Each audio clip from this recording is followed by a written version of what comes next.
want all our children to be connected to country, to be connected to the environment.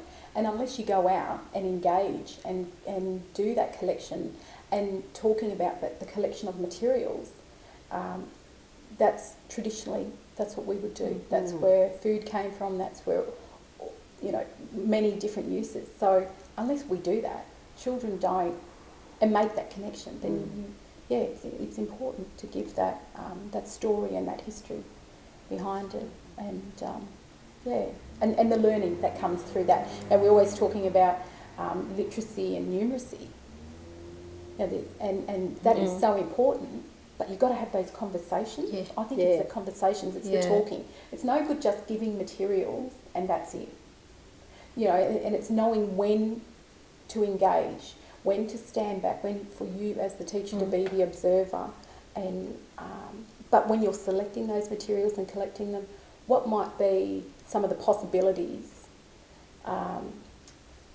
that present themselves with materials? How might the children use them, or are you thinking about this is what we could potentially do?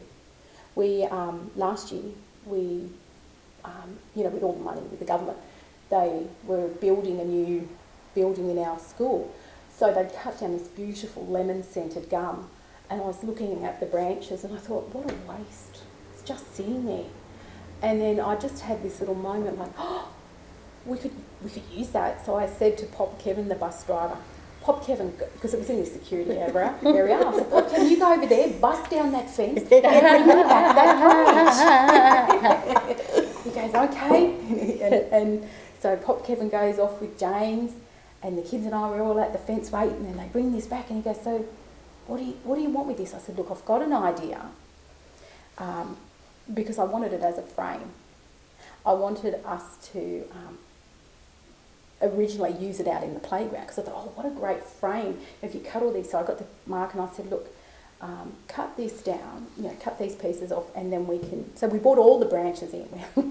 The room smelled beautiful because it was all lemon-scented gum, and we cut down the branches, and so we had it outside, and the kids all sat underneath it having their lunch. And then I was looking at it and I thought, you know what, I wonder if the other kindy teacher's going to appreciate that branch and the work Pop Kevin's put into that. I thought, no, I'm going to have that in my room.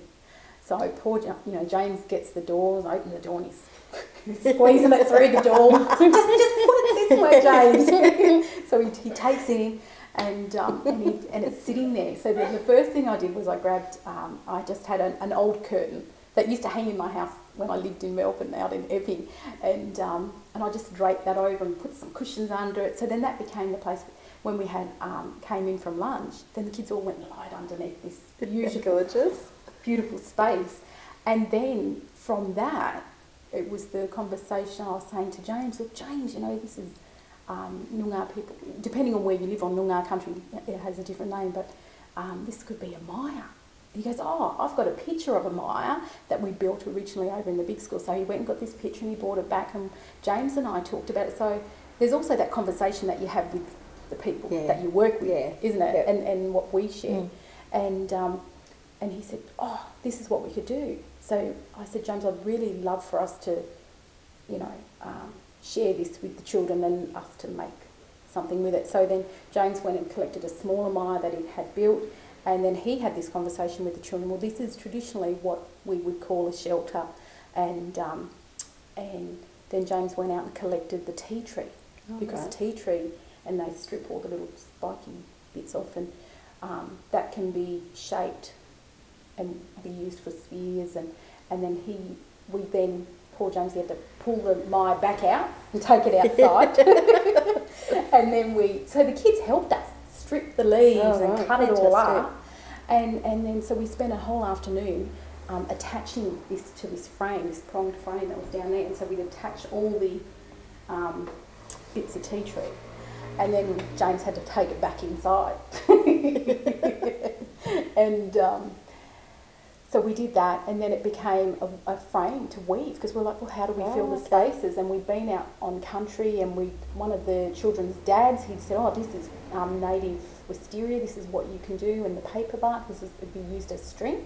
the wisteria, and so we couldn't believe we found a plant in the playground. So we all go over with our baskets and the scissors and cut it down, and it's just that spur of the moment. It just all happened, and that went on for months. So this frame became, you know, it was a place to sleep under. It became a puppet theatre where the kids would put puppet shows on for each other. Storytelling, I'd put in like spin a yarn and other puzzles, and the kids would be, you know, the children would be having these really great language experiences under this mire, and then it became a cubby house, and so it was such a beautiful space. But it's one of those things where, you know, it wasn't really planned, it just happened. It just happened. So we, you know, that was lovely to have that and that support. And from that, you know, we'd been out on country and we'd put all these bits together. But I think the main thing that really sticks in my mind is when one of our children came in, Kev, and he says to me, he goes, "Mrs. Loynes, my mum says, my nan says that to learn about Noongar Budja, you've got to go out on Noongar Budja." Aww. And so to me, that just encaptured everything, and the fact that Nan had sent in this message, and everyone was coming in with lots of stories. Isn't that beautiful? And that was beautiful. That was really special. But Priscilla, that was also because of the relationship that you built up with those families. You know, they felt comfortable enough to come and share those, you know. And we need more Indigenous practitioners out there too in the field. So in my journal, which becomes my curriculum, so if someone comes and says, "Show us your curriculum," I open the book. The kind of things that I will put there is not just what's going on every day in the centre where I'm working, but also what am I thinking about, what am I reading about, who can I turn to in terms of theory to help me make sense of what I'm seeing and understanding, or to think differently about what I'm seeing and understanding. So the journal would include those kind of things as well. And you know, I mentioned Louise Derman Sparks has had a really significant impact on me as a teacher and the way I work, and I draw on that work all the time in making sense of what I'm seeing and what I'm doing. But there's a lot of other people as well, and in more recent years I've drawn on critical theorists and post-structuralist theorists, and have had the opportunity to work a lot with Professor Glenda McNaughton, and she has heavily influenced my thinking as well in really getting me to become more critical in the way I think about what I'm doing, and draw more on those critical theories and ask questions. So a lot of the work in the book is also, in my journal, would be about the kind of questions I'm asking myself as a teacher and asking myself about what children are learning. So some of the things that I've done in that way, curriculum becomes like an action research project all the time. So I guess the journal is a documentation of the action research projects that we undertake, or project that I see curriculum to be. So the kind of things that I have done with children are, you know, an exploration, say, of what it means to be Australian. And that might have come out of a comment that a child might say, for example, that a young boy from a Vietnamese-speaking background, or not background because it is his life, from a Vietnamese-speaking family. I remember him commenting one day that another child was speaking Vietnamese, a blonde-haired, blue-eyed girl, and he was just struck by this. He stopped in his tracks and looked at her and said, "It's an Australian girl speaking Vietnamese," and it completely shook his world. He couldn't make sense of it. And so out of that, we started to unpack that. Well, how is it that the children in this kindergarten see themselves as Australians? Or do they not see themselves as Australians? So we started an action research project that was not just about how do the children understand being Australian, but what are the practices that we do every day that reinforce that there are Australian children as opposed to children from other backgrounds, and somehow excluding them. So it might be, for example, we might say, well, all the Vietnamese-speaking children, all the Vietnamese children are going to go with Van for group time. So we realised that every day we were reinforcing that there was one right way to be Australian and then there were others. So we were othering children. So we did a whole research project into that with the children, which was sensational. The staff, we learnt so much about our practice. The children really engaged with it, and we were able to get them involved in thinking quite critically about, well, what does it mean to be Australian? What do Australian people look like? What do they eat? What kind of things do they like to do on the weekend? What do they like to play at kindy? And you know, you could start to see children really realising, oh, we're all Australian here. But, you know, children were still able to say, well, I am Australian, but I'm also Serbian, and things like that. So that was a whole research project that we went through. Another example would be when I was reading a book to the children called Ten Little Jarjum, which comes from New South Wales, and I asked children what they thought the word Jarjum might mean, and they thought it might mean, I think it was, they thought it meant Aboriginal or black or something like that, because they said all those kids are black, so they're not like us. And so then we got onto a whole exploration around how do we see Aboriginality, how do we understand Aboriginality at our kindergarten.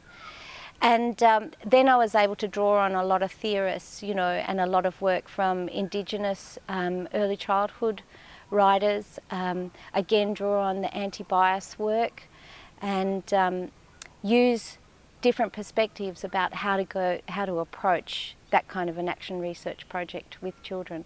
And in every action research project that I undertake, and with my staff team, we do it all together, we learn so much about ourselves, and it changes who we are, not just at the centre, but also outside of the centre.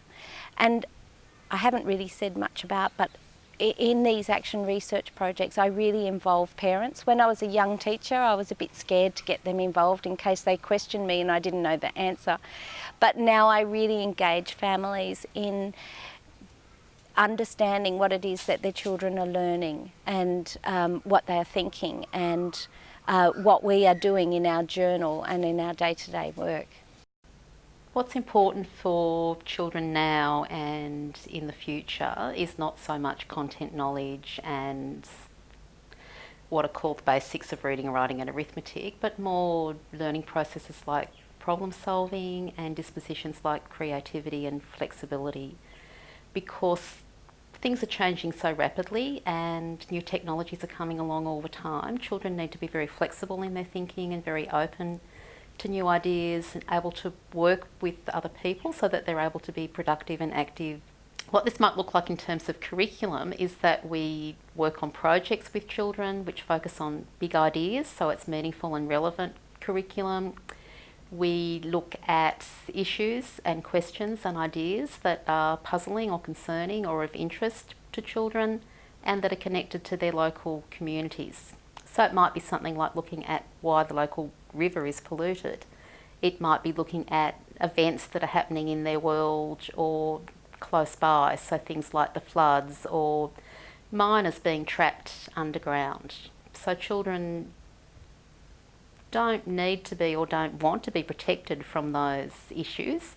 They actually want to investigate them, to know why things are happening and to also actively be involved in doing something to maybe bring about some change or making people aware of those issues. So even very young children can engage in activism. So for example, they might write to the local council about the fact that people are dumping rubbish in the river and there's a lot of shopping trolleys in the river and, you know, why is that happening?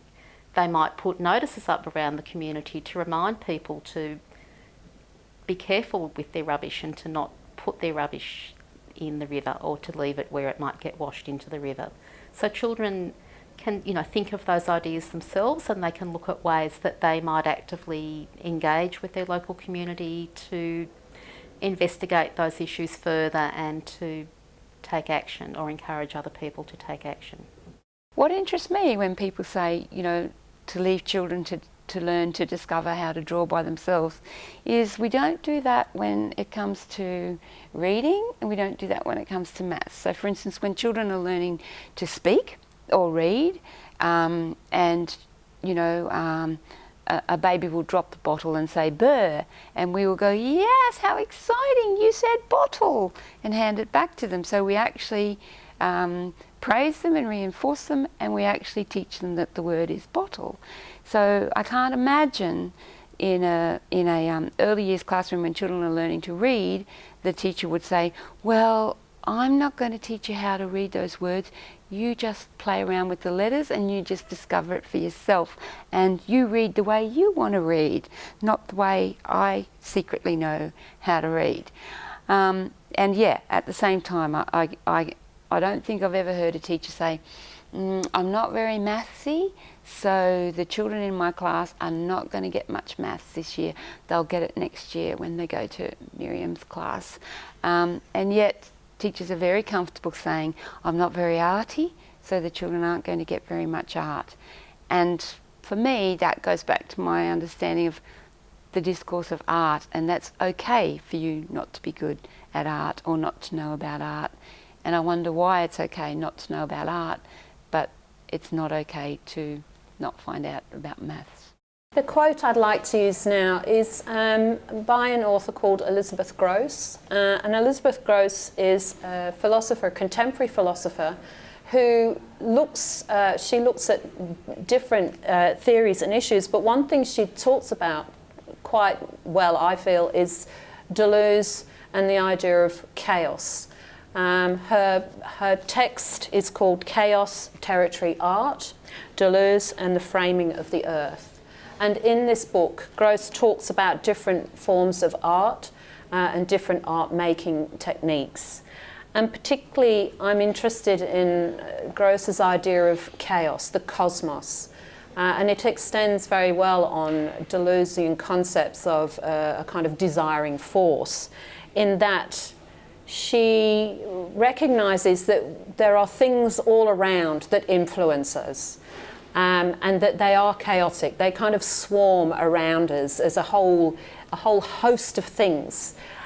And really I like this idea because it shows how each person connects to different things at different times for different reasons. We don't all progress through life in the same way, being influenced by the same things.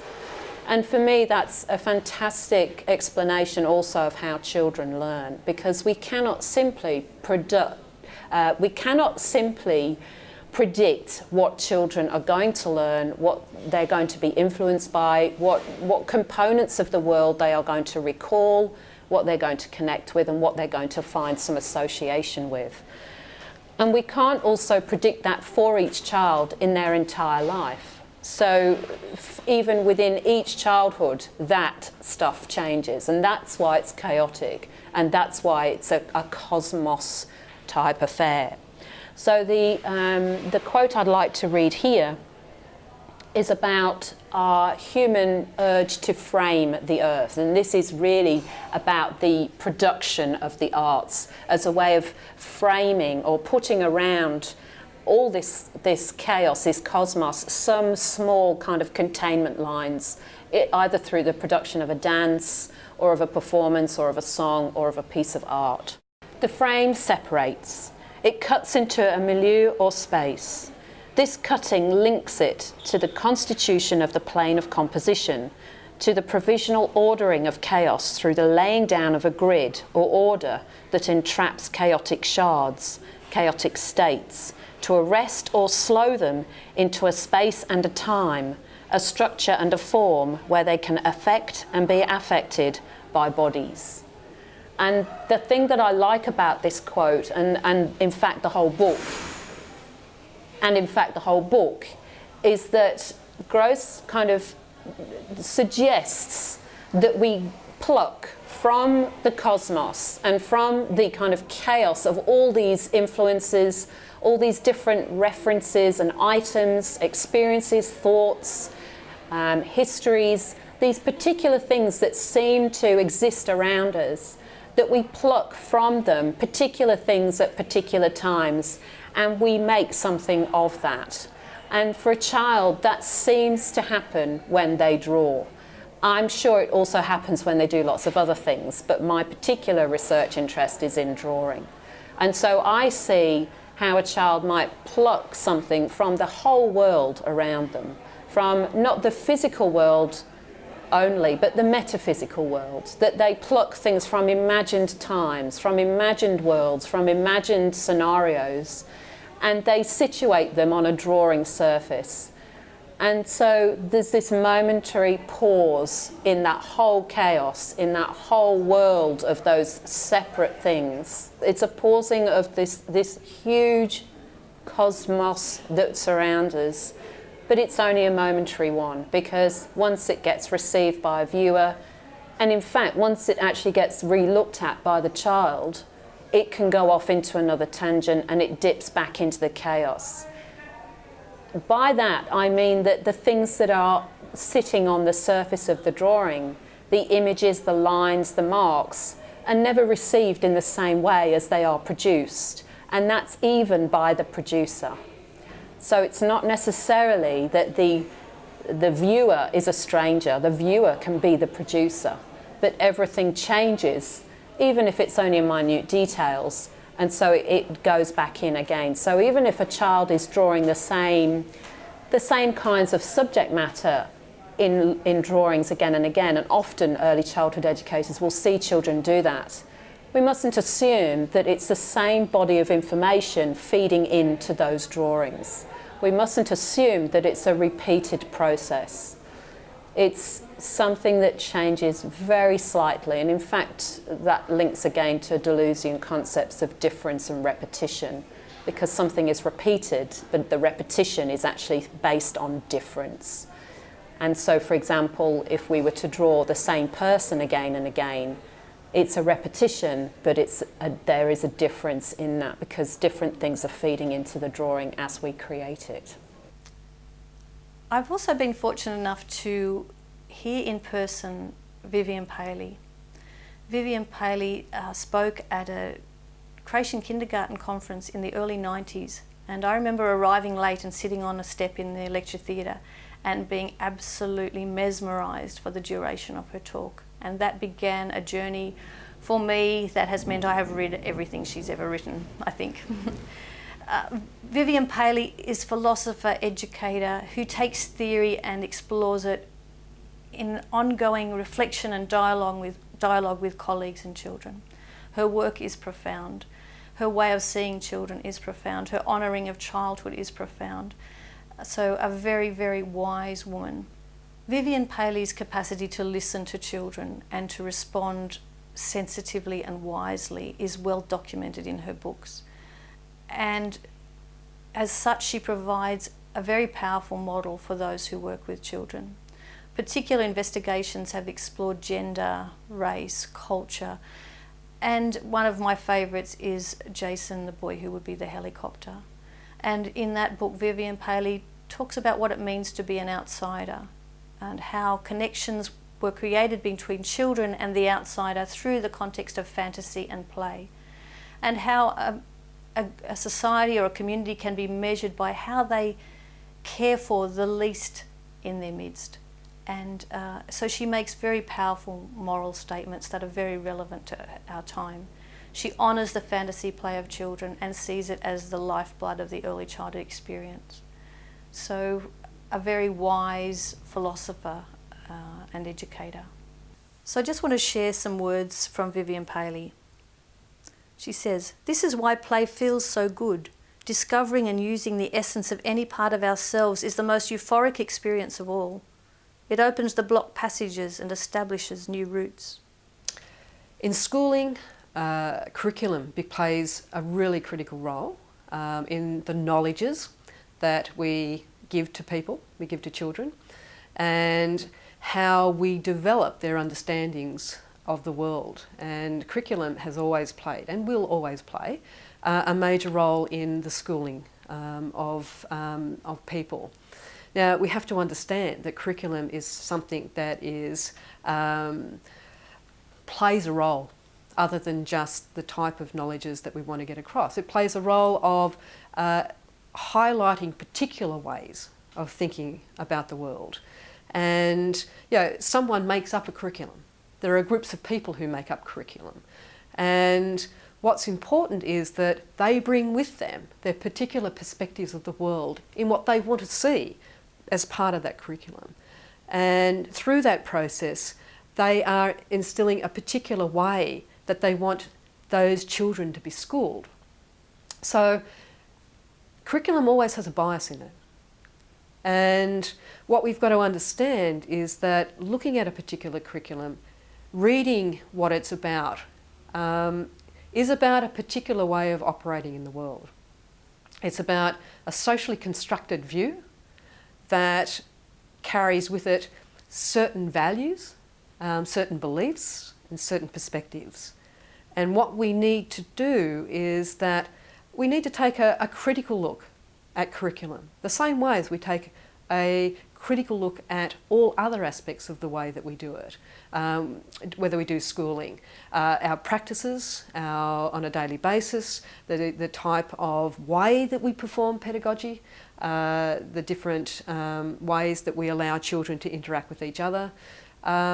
Curriculum becomes part of being the schooling process that we need to critique as well. And the EYLF becomes part of a curriculum that provides a particular worldview.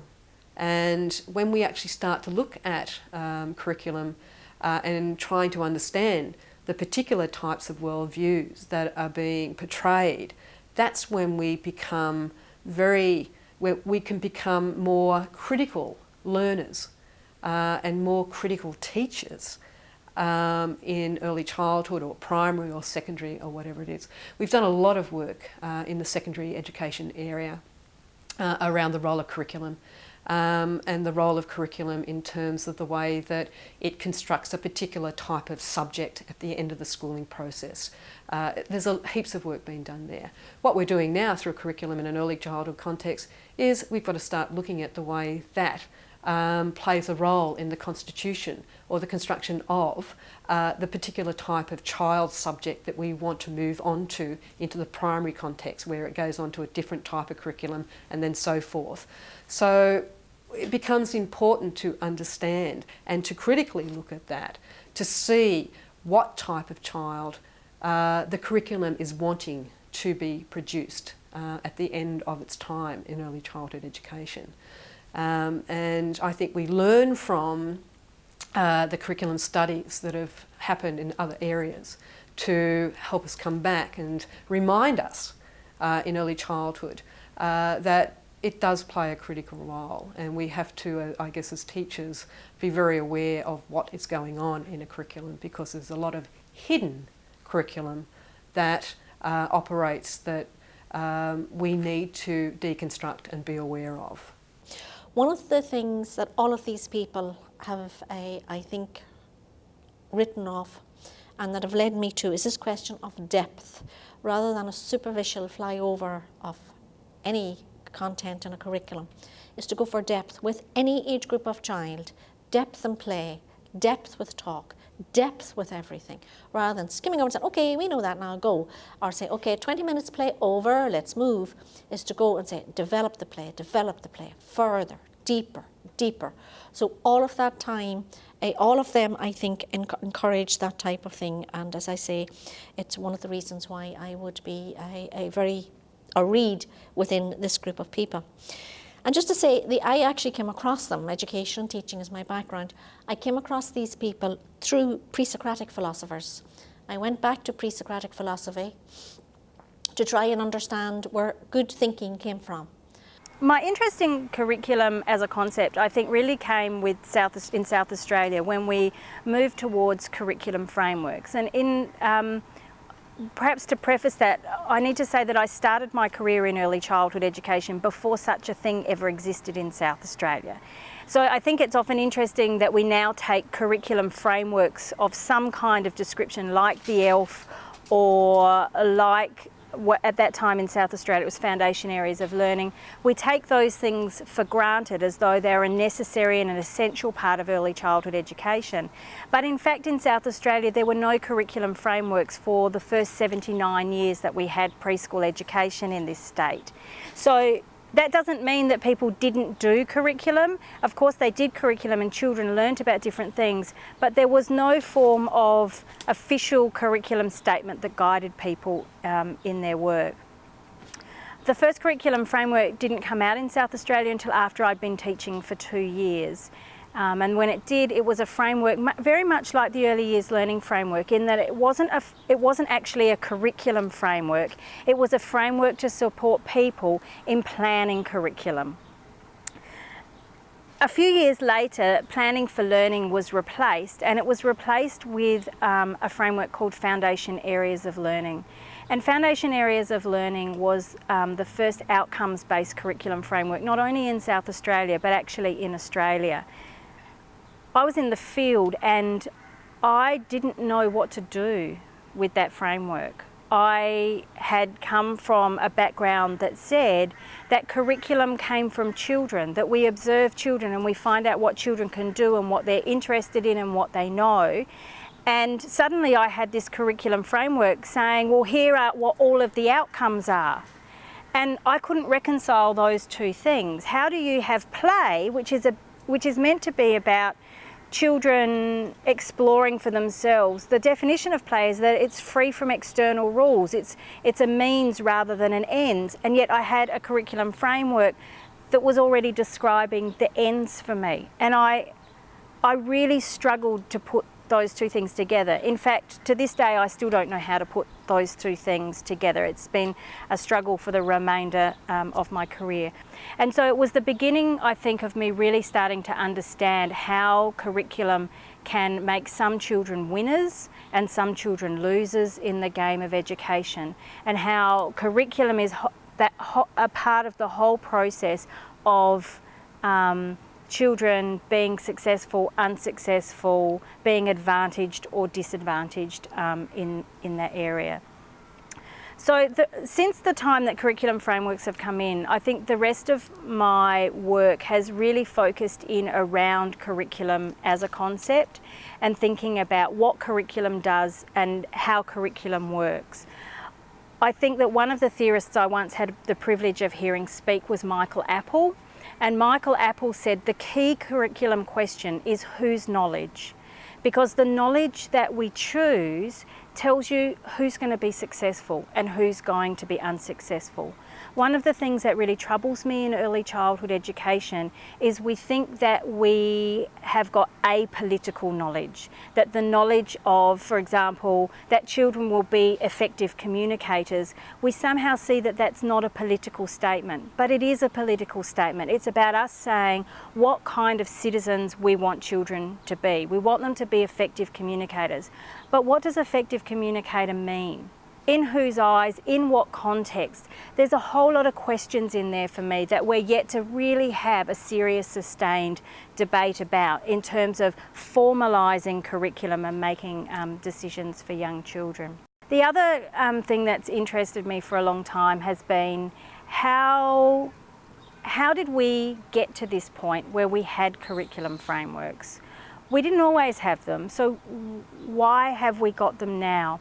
And I think that the theorist who's helped me most to understand that is Michel Foucault, and probably two concepts within his work. One is the notion of governmentality, or how power works in modern societies. So the idea that instead of somebody being the boss and they rule us, that in fact we rule ourselves and we regulate ourselves in particular ways to be normal, to be good, to be best. So for me, one of the things that a curriculum framework does, it is a way of governing us. It governs us to be good early childhood educators in ways set by governments, by state regulatory authorities, by whoever. But the key about that is, by and large, people are not watching us all the time. We actually control ourselves and we change our behaviours to fit within what that framework requires us to do in order to be in a sense, ruled in a modern society. So those ideas I found really useful for a different way to think about what is a curriculum framework doing and what is its purpose.